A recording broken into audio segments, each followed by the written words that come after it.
ሳህናችን ላይ 500 ግራም ወይም ደግሞ ግማሽ ኪሎ ፍርኖ ዱቄት እንጨምራለን። መሃሉ እንደዚህ ከፈት ካደረግነው በኋላ አንድ የውሃ ብርጭቆ ሞቅ ያለ ወተት፣ አንድ የሾርባ ማንኪያ ስኳር እና አንድ ከግማሽ የሾርባ ማንኪያ እርሾ አድርገን እንዲያዋህደና 5 ደቂቃ እንጠብቃለን። ከዛ አንድ የሻይ ማንኪያ ጨው፣ አንድ ሲኒ ዘይት የአትክልት ዘይት እናደርጋለን። እንቁላል እንጨምራለን። አንድ እንቁላል ሙሉውን እንጨምራለን። አንድ እንቁላል ደግሞ አስኳሉን አስቀምጠን ለበኋላችን ፈሳሹን ብቻ ሊጡ ላይ እንጨምራለን።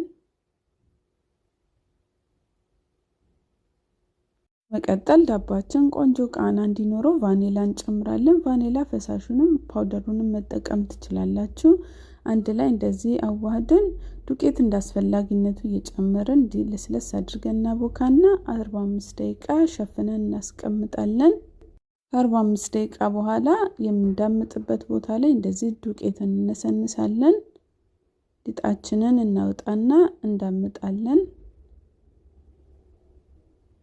ዱቄት ከስር ካላደረጋችሁ ሊጡ ለስለስ ያለ ስለሆነ እንዳይጣበቅባችሁ ነው የሚያስፈልገው። በጣም ቀጭን ሳይሆን በጣም ወፍራም ሳይሆን መካከለኛ አድርገን ከዳመጥን በኋላ ቅቤ የገበታ እንቀባለን። ከፈለግን ዘይት መቀባት እንችላለን።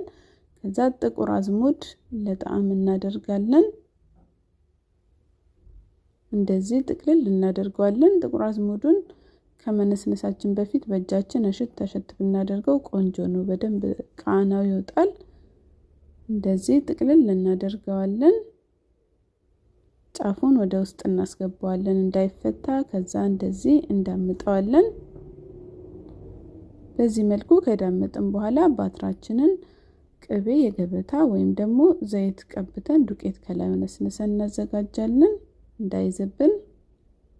ከፈለጋችሁ ደግሞ የኦቭን ወረቀት መጠቀም ትችላላችሁ። እዛ ሊጣችንን ባትራችን ላይ እናዞራለን። ከድነነው ለ15 ደቂቃ እናስቀምጠዋለን። ከ15 ደቂቃ በኋላ ሊጡ ድጋሚ ትንሽ ኩፍ ሲል የቀድም ያስቀመጥነውን እንቁላል ላይ ትንሽ ወተት ጨምረን እንደዚህ ካዋሃድን በኋላ ሊጣችንን እንቀባዋለን። እዛ በደንብ ስል በሆነ ቢላ በዚህ መልኩ እንቆራርጠዋለን። ኦቨናችንን ቀድመን በ180 ዲግሪ ሴልሺየስ እናሞቀዋለን።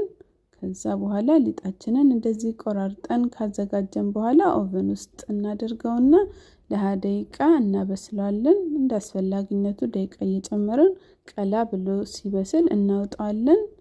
ያው እንደዚህ ቆንጆ ሆኖ ሲበስል ዳባችንን እናውጣዋለን። ከዛ ከድነን ቀዝቀዝ እስኪል እንጠብቃለን። ያው በትኩስም መብላት ከፈለጋችሁ ይቻላል፣ ግን ዳቦ ቀዝቀዝ ሲል ነው የሚጣፍጠው። ከዛ እንቆርሳለን።